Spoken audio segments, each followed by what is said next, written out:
Hello and welcome to TANKETTE AFV News. My name's Tom, and today we're going to look at a book, which we do a lot, but it's not a book review today, at least not of a book that somebody sent me because I wanted them to. I decided to have a little fun and take a look at the world's worst weapons, from exploding guns to malfunctioning missiles. As you can see from the sticker, this was from a bargain bin somewhere. I got this years ago as a stocking stuffer for Christmas, I think, from a family member. This book came out in 2007. And obviously this book it's like the print version of clickbait for the internet. This is meant to, and you can tell by the size, sits in a little display next to the cash register, and people see it and say, oh, you know, I need to buy a fun little gift for my family member, friend, or whatever that's into military history. So they pick this up because it looks fun. And I kind of hate these kind of books. You know, the world's full of them. People get paid to sort of poop these things out, and they're just so lackluster, and just a recycling of the same old crap that you see again and again and again. You know, at the same time that people actually doing interesting and new research, you know, their books get in such limited small runs that, you know, you hardly know they're out there, and then, you know, you go to your local mall bookstore and they've got a whole section of sale books like this that people pick up. So let's look at this. So obviously this is a pretty thick book. I'm not going to go through every entry because a lot of this stuff are things that fly or float, which is outside my zone of limited expertise. So we're really just going to stick to the tanks. There's lots of firearms in here as well. And while I would call a fairly good working knowledge of 20th century firearms in terms of military stuff, there's people with channels which know that stuff way, way better than I. So I'm not even going to touch those. I'll leave that to the real experts, people who have actually had a chance to handle those kind of weapons and fire them. So I'm going to stick strictly to the tanks. There's also, you know, it's about 20 some of them in this book, so it keeps this video relatively short. Maybe, hopefully, we'll see as we record, and we will go through each of them. Now, as the way this book's laid out is every single page. It's got a description on one side, and then a large picture of the vehicle itself. So I scanned them in, and the way I have them arranged on the screen, you'll see. So the description part's a little larger, so you can see the text for those that really care, and then the photo part I made a little smaller in the sort of windowed format that I use for my videos these days. So let's start going through here, and I will comment on what I think of some of these selections, if I think they're fair or not. And by the way, in the introduction of the book, is a very brief introduction. He gives an extremely vague definition for what qualifies something to be a worst weapon. So the author's being pretty loose with that definition. So it's kind of up in the air. And so therefore I feel totally okay disagreeing with him on some of these. So first off, and they're mostly chronological, it starts off with early British tanks in 1916. This one right off the bat, I'm going to say no. The British designs are actually some of, I think, the better of the World War I designs, because for all the faults of these British land ships, and there were many, they were incredibly unpleasant for the crew, to the point of being really dangerous. They were mechanically unreliable. But that applied to all the tanks in World War I. The difference is with the British tanks, it actually can do what it's supposed to do. The basic shape is such that it can get through no man's land, it can get over the trenches, it can crush the barbed wire reasonably well and reasonably effectively. So, you know, for me, putting these on the list, it's like making fun of a 4-year-old's artwork. Like, yeah, of course it's terrible, but it's, you know, you got to judge it with the context. This is the very first tanks, you know, so of course they're going to be terrible in a lot of ways, but at least these British ones were able to do the job they were supposed to. Unlike the Saint-Chamond here. This one, yeah, okay, I understand on this list, because this is a vehicle that cannot do what it's supposed to do, which is get through no man's land. Mobility, I mean, same with the Schneider, which he does not have on this list. The French larger tanks have serious mobility problems in World War I. Excellent firepower. I mean, 75mm gun is, that's pretty decent by World War II standards even. But certainly the French did much better with their light tank designs with the Renault FTs than they did with the Saint-Chamond and the Schneider, and the same with the German A7V, which was made in such small numbers. And this one also extra negative points for having a crew of 18, which is just absurd. So yeah, the first German Panzer is not a terribly auspicious start for them. So, okay, so we're batting 2 out of 3 at least so far. So that's the World War I section. Next, we move on to T-35 Heavy Tank, 1933. And this one, okay, I'll agree. It's multi-turreted tanks were dumb. And everybody, not everybody, but a lot of people tried them. Obviously, the British had the Vickers Independent. By the time World War II is going around, 1941 during Operation Barbarossa, the Soviets already know that this thing's obsolete. It goes into combat anyway because at that point they're anything they have, they're put in the field. Doesn't matter. But certainly the Russians had figured out that these multi-turret tanks were not the answer. Pretty much everybody had. So they are not an effective weapon that's pressed into service due to just desperation. But they are awful cool. I would like to go, it'd be great to see. I think there's one of these that is in running condition over in Russia these days. Be fantastic to see it just because it's a monstrously big vehicle. This one I disagree with wholeheartedly. So Panzerkampfwagen 1 light tank, 1934. First off, they right here in the second sentence they've lost me. Designed as a training tank. Every article you run into on the Panzer 1 says that, and it sort of goes back to, I believe, Guderian referred to it as such in one of his memoirs, but I think the context that he meant it was more that it was a light, inexpensive vehicle that they could train their forces with.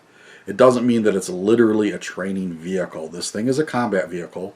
By the standards of the mid-1930s when it's designed, it's completely, it's a normal-sized tank, light tank. It's actually bigger than a lot of the tankettes that were being manufactured and adopted for service by other countries at that time. So this is a legitimate light tank. As unimpressive as it seems now by the standards of the 30s, it is not a training vehicle in that it's something built solely for training purposes.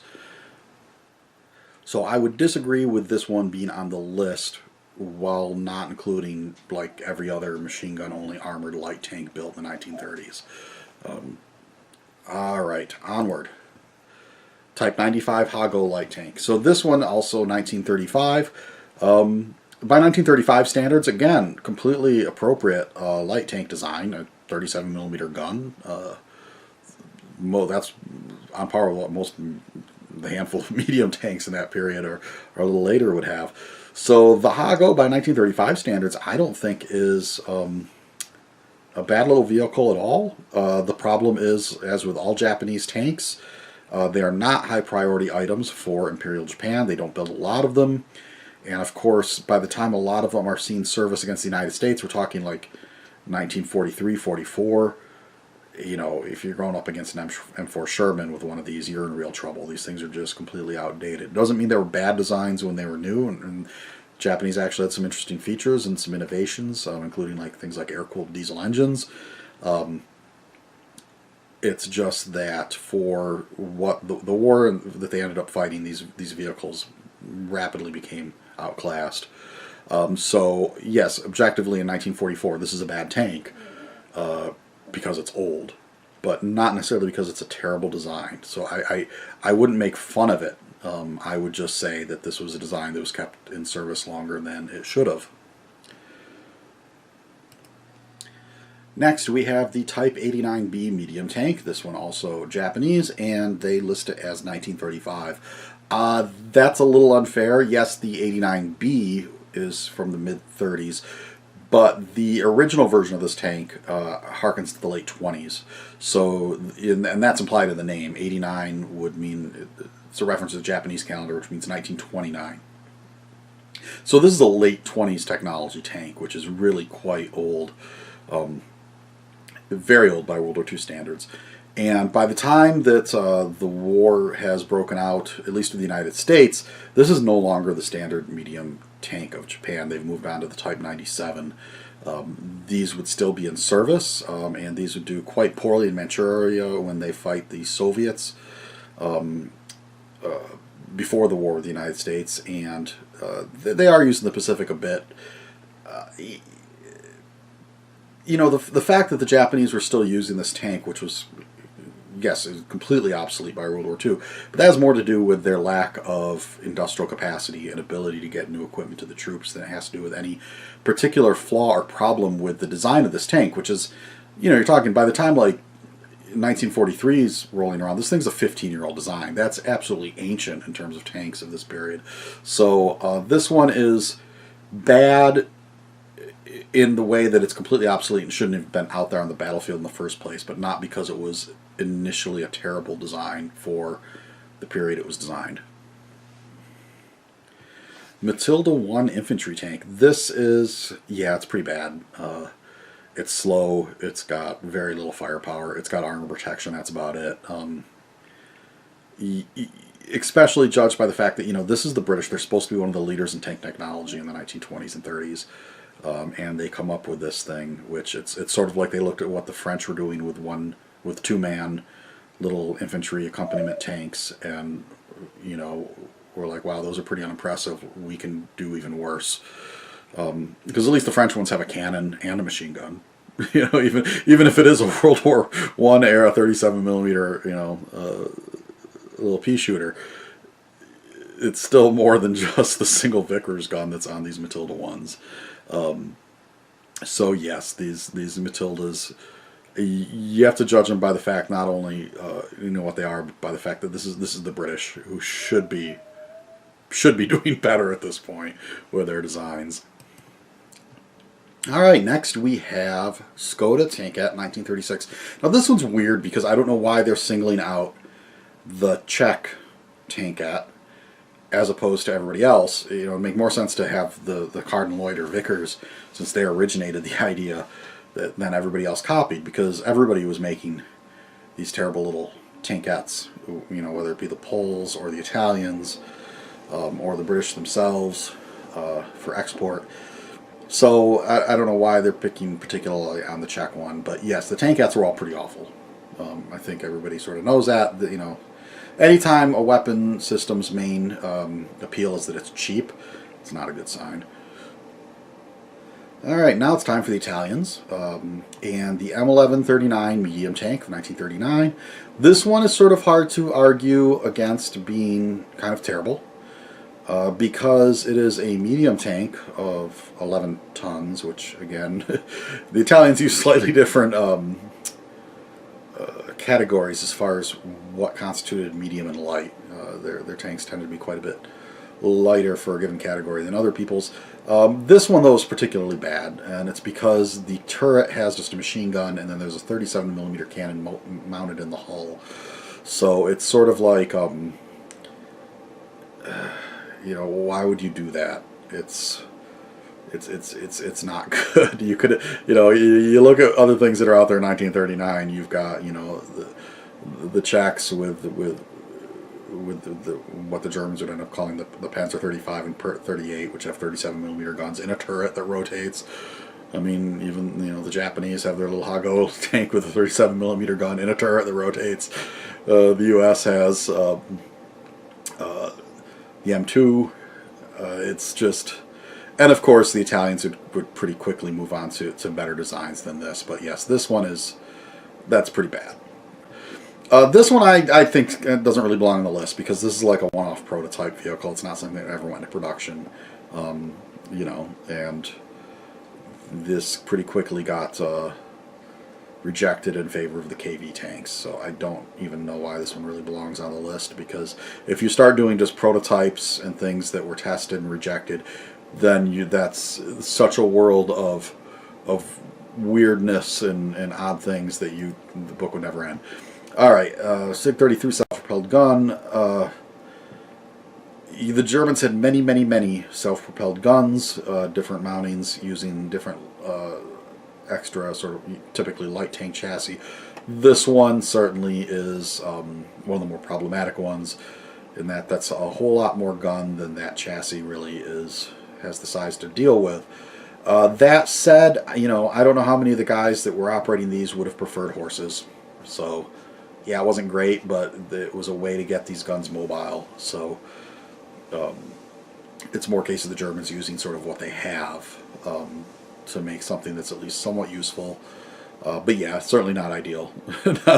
Just based on the height of it, and I think those chassis got overloaded pretty quick. And I will give them credit for not calling it the Bison, which was one of those nicknames that the vehicle got given, I think, by the model companies or somebody. T-60 light tank from the Soviets. Yes, these were not good. 20mm gun on a light tank.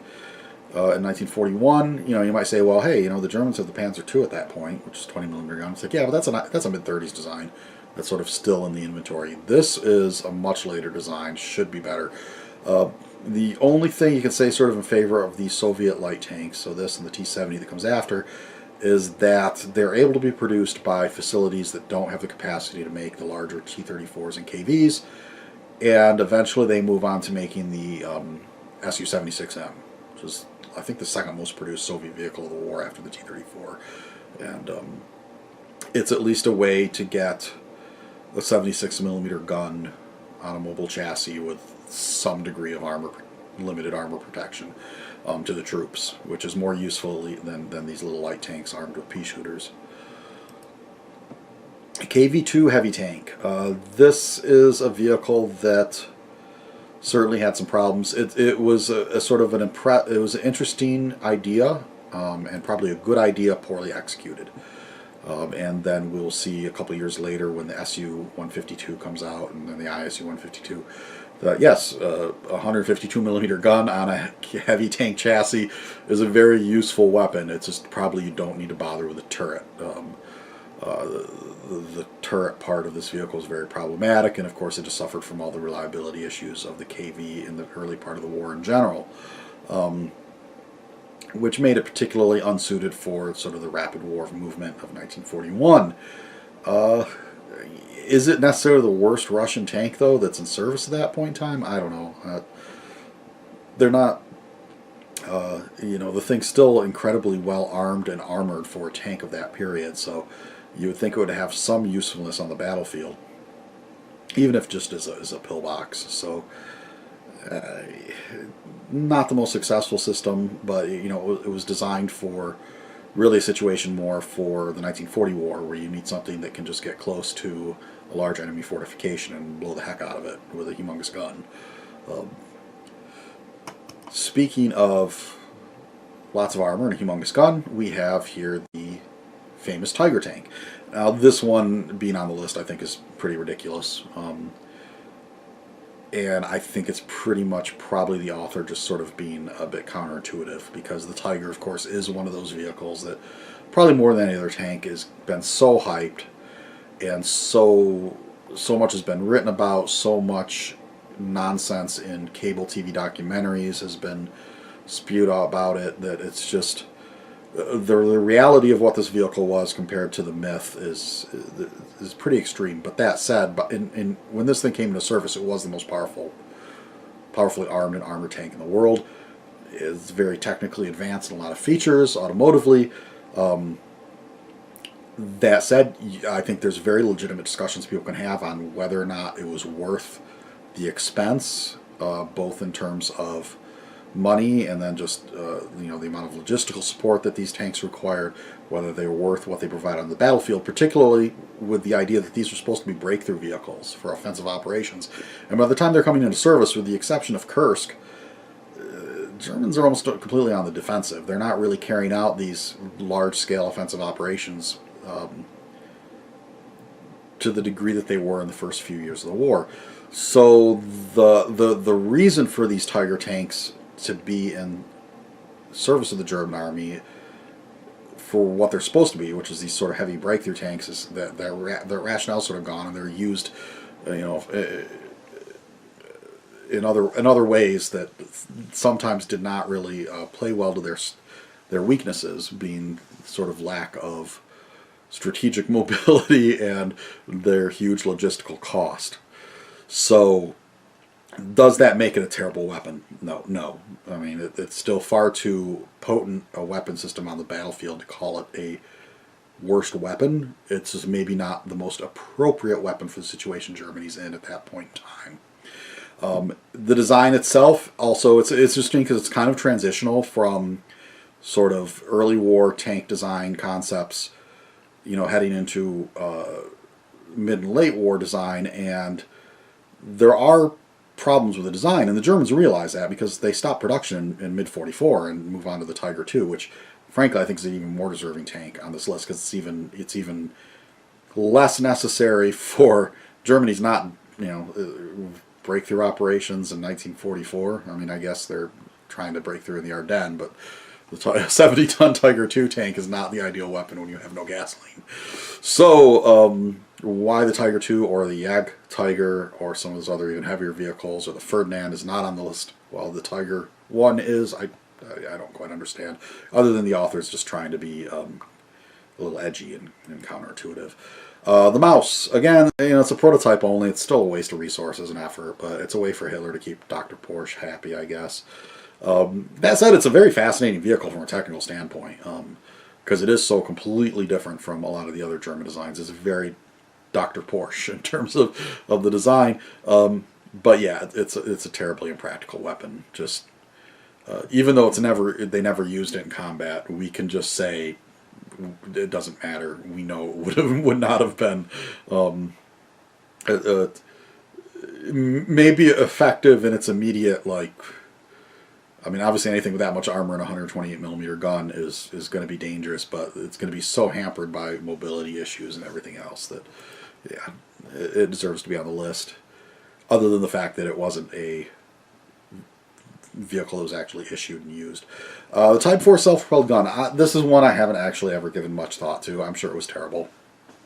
You know, it's an obsolete artillery piece put on a outdated Japanese tank hull. Yeah, but I think they built 12 of them, so it's kind of like, why even bother including this on the list? Sherman DD. This one I'm kind of... So it starts off sort of taking a dig at the Sherman, which is standard for these kind of books, and then it sort of, you know, talks about the DD tanks, and these did suffer quite a bit on D-Day, although that had to do more with being used in incorrect conditions than problems with the system itself. As I understand it, these things were just put into, the weather was much too rough. They were set out too far from the shoreline than what they were able to handle. And the idea of a collapsible screen on a tank to make it float is not one that it's not a terrible idea, because there's been plenty of vehicles in the post-war period that have done that. Both Swedish and British vehicles, I believe, have used those sorts of systems. Although I don't necessarily know that they've had the duplex drive with the little propellers and all that, but at least the floating screen, the collapsible screen, in order to make the vehicle buoyant. So I don't think that Sherman DDs belong on this list. They're more an example of interesting technology that was used wrong, frankly. Another one I don't really think deserves to be on the list is the Ontos Tank Destroyer. It's a weird little vehicle. It's certainly a vehicle with a lot of limitations, and I think it was sort of designed knowing that, because anytime you're just trying to make something this small and this light, yes, it doesn't have much armor. Reloading the guns is a little difficult, but I don't think this was an entirely unsuccessful vehicle. Oddly enough, it started off as a tank destroyer for the Army, and they didn't really end up wanting it, and the Marines ended up using it, and it ended up being used quite a bit in Vietnam, where it proved quite useful because, again, because it is light and low ground pressure, it could go in various terrain, and it had a considerable amount of firepower. So as long as it was handled appropriately from a tactical standpoint, sort of accepting the limitations of the vehicle, I think the Marines did get some use out of it in Vietnam. So, and frankly, any sort of air transportable tank destroyer is going to have a lot of limitations to it. You cannot make a vehicle that can be easily transported by air that's going to be able to do all the things that a tank can do. So if it can only do the one thing, which is to fire a shell capable of destroying an enemy tank, that's about all you can really expect out of some of these systems, particularly back in the 50s, where they really haven't come up with the guided anti-tank missile technology. yet. So using things like these recoilless rifles. So yeah, I don't know if I'd put that one on the list. This one is completely absurd. The M113 has been an incredibly successful family of vehicles, and the criticisms that he has here you could apply to any armored personnel carrier. Yes, they're lightly armored. You know, yeah, they're designed to be. They're not meant to be tanks. They're battlefield taxis. So, you know, taking that into account, the M113 has been extremely successful. So why you would include this on the list, I don't know, instead of doing the M114, which was an unsuccessful vehicle compared to the M113. So I don't know. This one I would disagree with wholeheartedly. And the record of this vehicle and the number of countries that use it, I think, contradict that. That said, like I said, obviously it's a vehicle with weaknesses. No doubt about it. I mean, it's an aluminum box on tracks, but it's a very, in that role, it's very good. M551 Sheridan light tank. You know, and it's interesting that in this post-war section, it's a lot of American stuff, and we tend to be very critical of our own equipment, and I think tend to overrate stuff from other countries sometimes. The Sheridan was a really ambitious set of requirements when it was designed, and did not meet all of them successfully. I think it's probably the most fair way to put it, particularly in terms of the gun system. So that's a 152mm gun / shillelagh missile launcher system. Never really did live up to expectations, and was probably a little too much gun for a chassis this light. That said, the vehicle did serve into the 90s, I believe, like to Desert Storm even. So, I mean, the U.S. got their use out of it. And then even after that, they were used for some of those OP4 opposing forces vehicles, where they dress them up to vaguely look like Russian stuff, which just kind of fun use for them afterward. Would I put the Sheridan on the list? I guess it's kind of just one of those vehicles that has a bad reputation. AMX-30 main battle tank. This one, I don't think it deserves to be on the list when judged against its contemporaries, which would be the other sort of second generation post-World War II tanks. Certainly is, I don't think anybody would say it was the best of the bunch of that generation. And it tended to lose out to the Leopard 1 in terms of export sales to most of the other NATO countries. That said, the main problem with the MX-30, as he points out here, is that it just stayed in service far too long. By the time the other countries had moved on to things like the Abrams and the Leopard 2, or the British Challenger and Challenger 2, the AMX-30 was still hanging around. So it's what the French had during Desert Storm, which is pretty... This is a very dated tank compared to an M1A1 of Desert Storm era, particularly when it comes in terms of protection. It was an extremely lightly protected tank when it was introduced. The idea being that thick armor just wasn't terribly relevant to the modern battlefield saturated with heat warheads, so why bother giving it much armor? And of course, by the 1980s, with the introduction of Shobham or Burlington armor, whatever you want to call it, that philosophy was no longer really valid. So yes, the AMX-30 is more a relatively decent tank when introduced that did not age well. Let's put it that way, and then it's probably stuck around for longer than it should have. Type 63 self-propelled AA gun. I have to admit, this is one I've never given much thought to. Yeah, it probably was outdated and bad when it was introduced, but I mean, frankly, you know, China, in terms of tank design, I have to admit I have very little in terms of materials on Chinese tanks in general, but they're kind of playing catch-up throughout the 50s, 60s, 70s. Obviously now I think their stuff's on par with anybody else, but as China was modernizing and industrializing and becoming the sort of huge power that they are now, they, you know, had some some designs are probably less than ideal, and this is one of them. I mean, but again, it certainly hasn't had any negative effect on China's status in the world, that at one point they had a crappy anti-aircraft tank. Oh well. M60A2 main battle tank. This, of course, is the notorious, the Starship it was called. Yeah, not successful. I mean, the M60 tank overall was, but the A2s were not, and they were withdrawn from service and replaced. And then later you have the M60A3, so going back to a traditional gun tank. So yeah, M60A2 was a hiccup. Again, sort of the same problems as with the Sheridan. It was just that 152 millimeter shillelagh missile launcher gun combo thing. Just not the best weapon system. Spartan tank destroyer, another one. Honestly, I'm not giving much thought to this one. And his main complaint is that the Milan was way too short range a system for a tank destroyer, which I suppose I just don't know much about the background of this vehicle when it was introduced, what the intended role was, and what limitations the British government was working under at the time. I would assume there were probably cost and whatnot limitations that just led them to taking their existing infantry anti-tank missile system and plopping it on a I don't want to say light tank, a reconnaissance vehicle hull, the Scorpion family.